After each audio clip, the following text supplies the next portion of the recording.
Stop commenting every time I post this car, does it run? This car has always ran. You want to lift it? The wing's too heavy, it doesn't pop. Too much downforce press.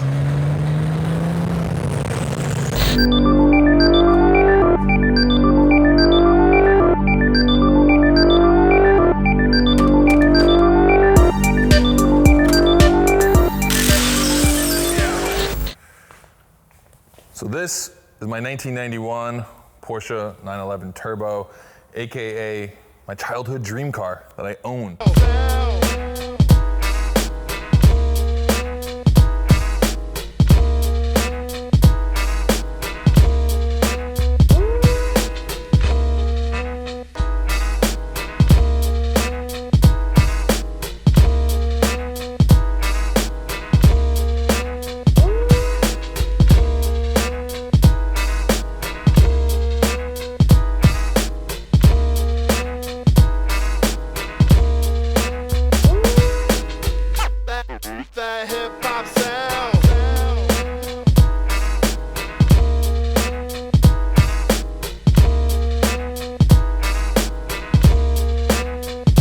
Ask me some questions? I would absolutely love to ask you some questions, Brian.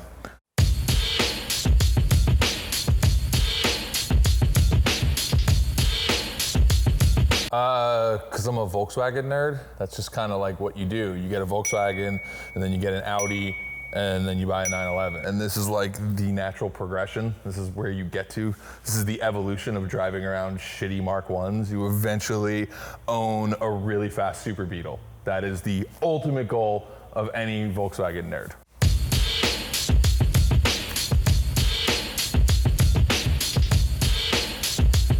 So there's a bit of a backstory to even buying it, right? Like I said, Volkswagen kid. I had a ton of different VWs. I bought my Audi Coupe Quattro in like 2004, and I was building that car. I was still building that car. I always kind of wanted a 911, and I started looking into them only to realize that they had suddenly become affordable. So in 2008, I was like, all right, I'm gonna start saving money. I wanna buy one. And at that point, air-cooled 911s in like 2008 had like hit rock bottom.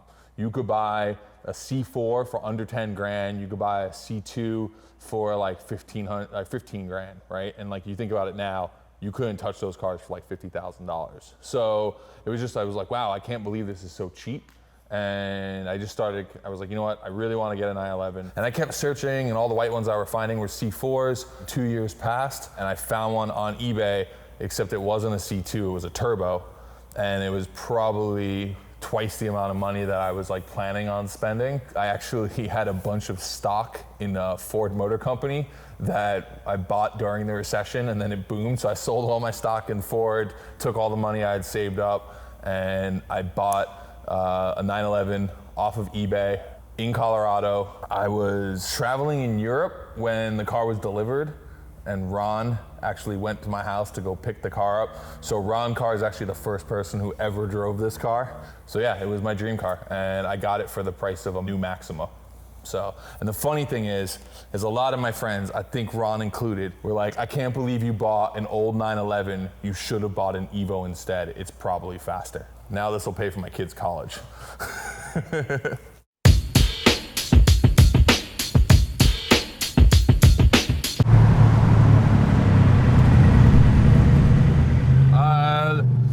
There is this blog called Auto Otaku, and otaku means like to be really passionately obsessed with things. And it was just like JDM Car Culture, a photographer who's a friend of mine named Mike Garrett used to run it. And yeah, it was, he posted a photo from like an RWB meetup, and it was only like 2 or 3 cars. They were like all flat black. Obviously Stella, which is Nakai's car, you know, was there. And I looked at it and I thought, this is incredible. I never thought of Japanese tuners building cool 911s. Like that was always something that was reserved for the German, you know, tuners like Gumballa and Roof. So it just had this super tough, angry aesthetic, and I don't know, I just kind of fell in love with that look. And even then I never thought I'd actually ever own an RWB car, but just the look of it, like I didn't even really understand what RWB was. I just knew that the cars looked really cool. And they look like race cars. I mean, that was, you know, they race cars from the 90s, but like with better styling.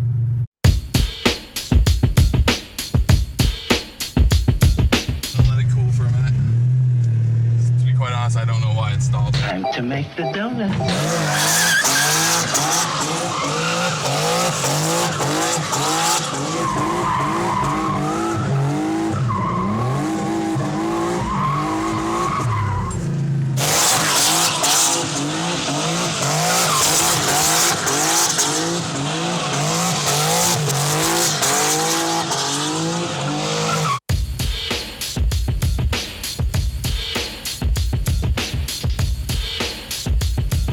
We started following everything that Mike was posting on Auto Otaku, and we had actually found a bunch of photos from, I think someone else, maybe it was from Mike, that we posted on 0 to 60 magazine.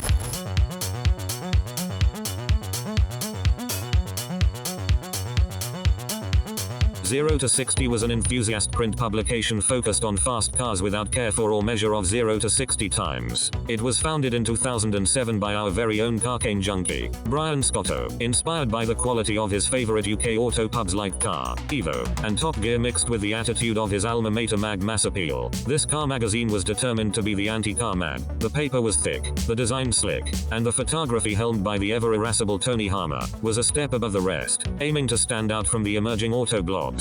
0 to 60 focused on evergreen stories like adventurous drives and in-depth expose, one in particular being the story behind the most notorious GTR importation scandal of all time. A title of critical acclaim, 0 to 60 received the Mr. Magazine Award for Best New Magazine in 2007, and luminaries like former Super Street Editor-in-Chief Richard Chang and Jalopnik's founding editor Mike Spinelli rounded out the creative leadership. Lab coat Ron even earned his pocket protector as a 0 to 60 intern. Eventually, Scotto left to start Hoonigan, handing over the reins to Spinelli. The magazine folded in 2010, along with much of the print industry. Much like the tires on Scotto's cars, 0 to 60 lived fast and died young.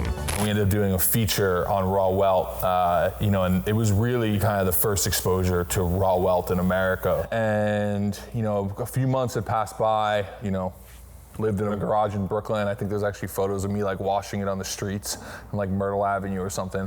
Ken and I were talking about how to launch Hoonigan. What was the right thing to try to do? And we wanted to launch it at 2011 SEMA. That was the idea. It was like, let's launch Hoonigan, launch it as a brand. And at this point, Hoonigan was already kind of existing in the background. Some people knew about it. There was like a sticker on Ken's car in Gymkhana 3. There was a sticker on his car actually in Gymkhana 4 as well. We started kind of teasing Hoonigan. We hadn't really, said what it was yet. So we decided we're gonna do this official announcement, but we wanted to have kind of this really cool thing. And Ken actually was the one who said, why don't you do one of those crazy Rauh Welt kind of things to your car? Both Ken and I have very much the same taste in cars, like 80s, 90s, DTM, huge fenders, like just f off, like angry, pissed off race car look. And, he's like, what about that like Japanese tuning company, RWB or Rauh Welt? You think we could have them build your car? And at the time I'm thinking, there's no Rauh Welts being built outside of Japan. Like, the only cars that have been built are the ones in Japan. So I reach out to Toshi because I had his contact from the 0 to 60 days, and Toshi says, funny that you're reaching out. We actually want to launch Rauh Welt in America. I think it'd be a great partnership to like work with you guys on doing it, and we're working with someone that you might already know, Mark Arsenal. So for you guys who don't know, Mark Arsenal started and ran Fat Laced and Illest and was a buddy of mine. So I call up Mark and we started to kind of plan things out, and it was like, hey, we wanted to, launch Rauh Welt at SEMA, and let's work together. So that was kind of how that really connected, and it was great because we thought we were gonna have to ship this thing to Japan to get built, and in the end it was, we were able to kind of do it all here in the States and kind of kick off Rauh Welt here in the US.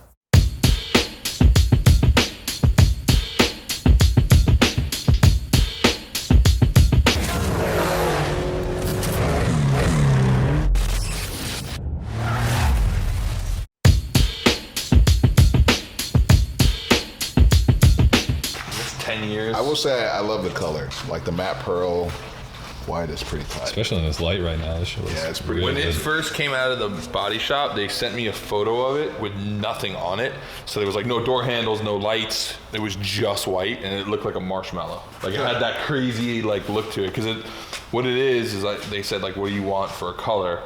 And I said, I want the purest white because I kind of hate how white looks creamy. And like look at my Rover. Too warm. Like, yeah, my Rover's really warm. So I was like, I wanted just like pure white. But then they were like, hey, I think that's going to be really kind of boring looking. So I was like, well, what if you threw a pearl on it? Because like one of my favorite colors is the Audi Coupe Quattro. You know, it comes in green and blue, but it also comes in pearl white.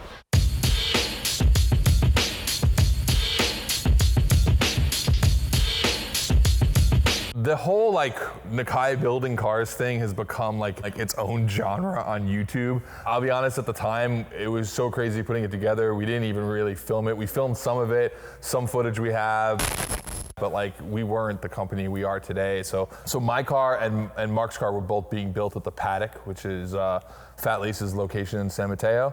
So I had shipped my car up there. They painted it, but I wanted to be there for the actual build. So I flew up there. And Mark had to go somewhere that weekend, so it was just me and Nakai by ourselves in the garage. And this is like Nakai 10 years ago. He speaks no English. I speak no Japanese. So we basically just sat around like smoking cigarettes and drinking Stellas and like pointing at photos on our phones and then working on the car together. So this was before the days of like people got chairs like this for Nakai and he sat and he drank Stellas and everybody sat there and watched him work. I literally just remember one of the big myths was that when Nakai built cars, like you didn't have a say in the way your car was built. And maybe that's actually true for other people. The fender for the first time was kind of crazy. And to watch him work, and I know people have talked about this to death. Very skilled about everything he did because he realized at this point, all the cars we'd seen built, we'd seen photos of in Japan, like no door panels, like a kick. You know, they would crash the car and they would just patch. That wasn't what I wanted this car to be. My car was one of the first to have that. It was also one of the first cars to like be white. Did I answer that one? Sort of. I ran tangential on that one, didn't I? Yes, I watched Nakai. Actually, I helped Nakai cut my fenders off. That's the short answer. If you want the long answer, it's probably on bonus, where I talked for 10 minutes about that.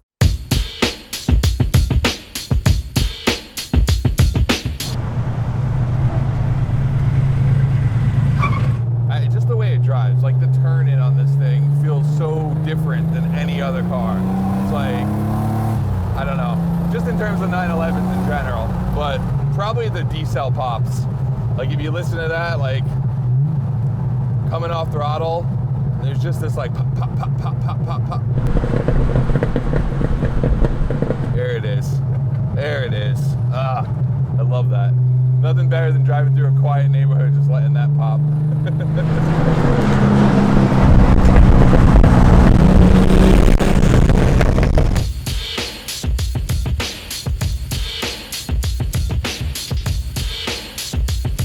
So that is one thing. Nakai does name the car, and I'll be honest, me and all my friends joked, like, what if he names it something really whack?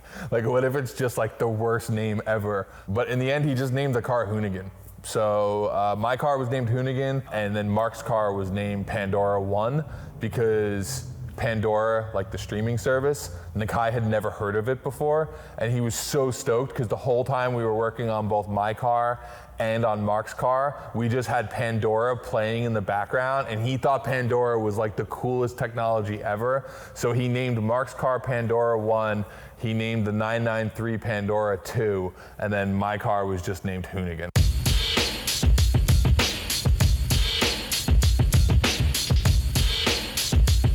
Aesthetically, nothing. I added 2 stickers. I added the Hits logo here on the back too, and then I added a sticker for my boy Mark Lenardin, who died a few years ago.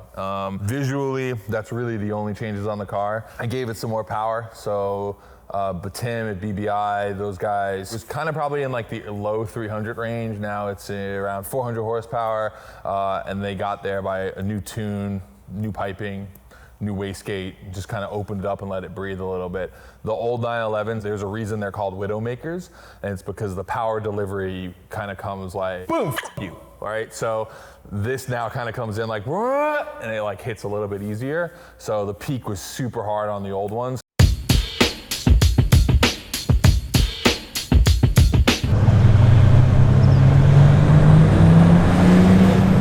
So to answer the question, has it ever been on track?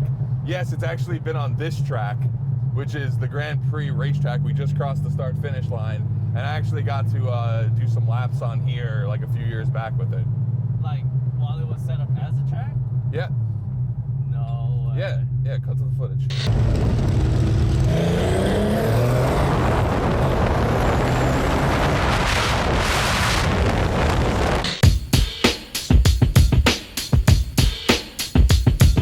Honestly, my favorite part is the taxi cab yellow intercooler. Can we pop this? Yeah, for sure. Yeah, can we pop the hood?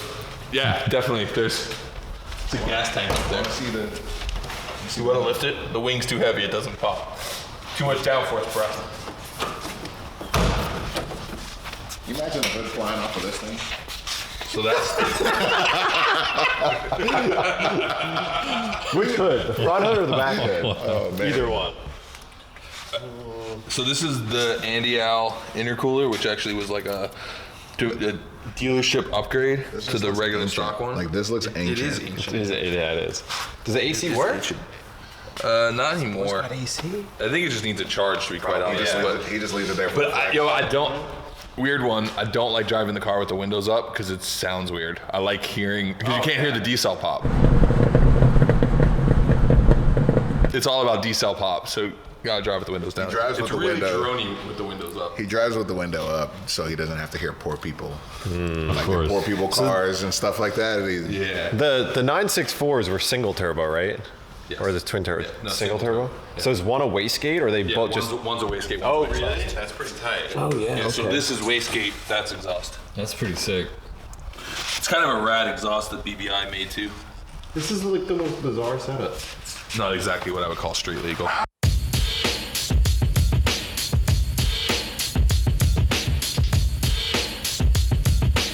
There's a lot of people who've asked me that question of like, oh, do you regret making your car a Rauh Welt now that, 911 turbos fetch, whatever, $200,000 and, is yours worth that much because you may have ruined it? I don't care, I didn't ruin it. This is my dream car. Hopefully, it's like I'm with it forever. And I still, 9 years later, love looking at it. Like there's that old saying, if you walk away and look back, then like it's the right car. Like I walk out into my garage at night to look at it before I lock the doors and turn the lights off, like almost once a week. I still love how it looks, hasn't gotten old to me. It all just seemed to make sense. It was a really good story for Hoonigan. Actually, we got a lot of press off of it, which is exactly what we wanted, because it was really important for us that people understood that Hoonigan wasn't just like Ken Block's brand. It was like this thing we were doing and connected to other things. So it kind of helped me tell this different story. It wasn't just Ken and Ford.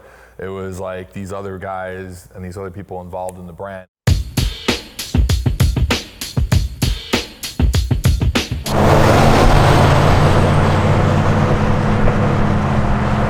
First got the car built, like a week after SEMA, Ken flew into LA and I picked him up at the airport in this. I think he says it's like the best airport shuttle. I think this is definitely his favorite car of mine. I don't think things like the Nova do it for him. I drove with him once on the Nova and I think he was just kind of scared of it. It was like, dude, you sure this isn't gonna fall apart?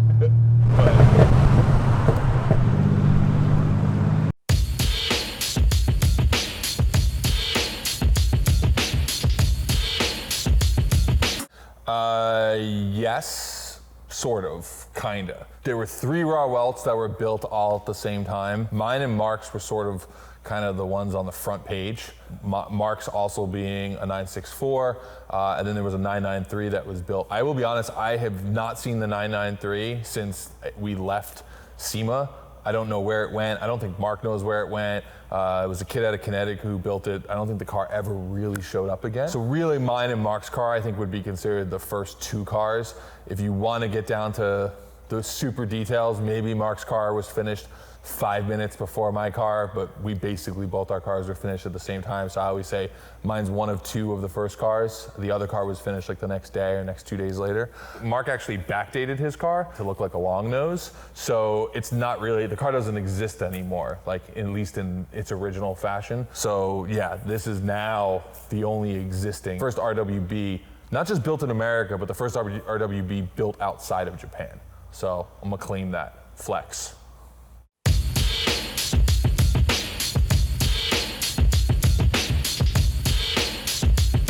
Like if you enjoy your car, like who cares? Fucking Safari 911s are played out, but they're still cool. Like, who cares if they're played out? Get over it, drive cars, enjoy them, stop complaining on the internet. Next question.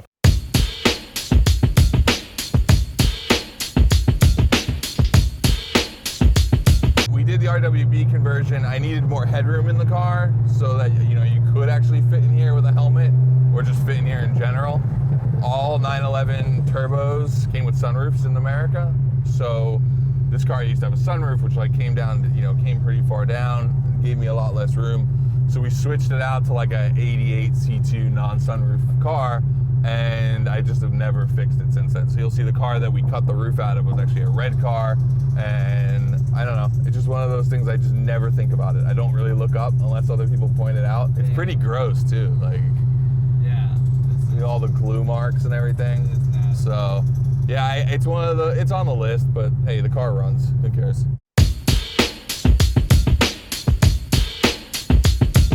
Have you ever farted in it? No, never. Nice. Little mini bat. By the way, this has been in here since the RWB. You just gonna ignore me? What? What's up? Have you ever farted in there? Of course. It's my car. How else do you Chris on the car? Real man. This is the weird stuff you have when you have a Porsche. Yes, I Tummy just flash. bought some of that stuff. Keeps the rubber nice. How do you call this? I don't know. Matte box? No, open this one here. It's a good flap though. Look. I think there's OG stickers in there. This dude. Wow. You asked me to look at the stickers. So disrespectful. That's so disrespectful. Oh wait, Yo, this is you original. can't get these this is original anymore. batch. We got sued for this. This is the first sticker ever printed for Hoonigan. Damn. All right, here, I'll take this Forgot off. all that. Look, no mark. We're good. Hoonarchies? Wow. Speaking of Hoonarchy and the original Hoonarchy. Hey, you even got your SEMO stickers. Oh yeah, the Mobile One booth that the car was. Oh, you got RWBs? Original RWB sticker. I'll take one. I don't even have an RWB. I hope you put it on the top. All right. Well, you want to do a burnout? Wait, no, we haven't seen Donuts in here. Red leather luggage. No, that's my jump pack. Yo, literally, it says. Dad! It's no. Look, Dad! yo, look, it says Scotto's don't touch because I have the same jump pack as the company has. I love everything is so purposeful about this car. This is just rattling around in here.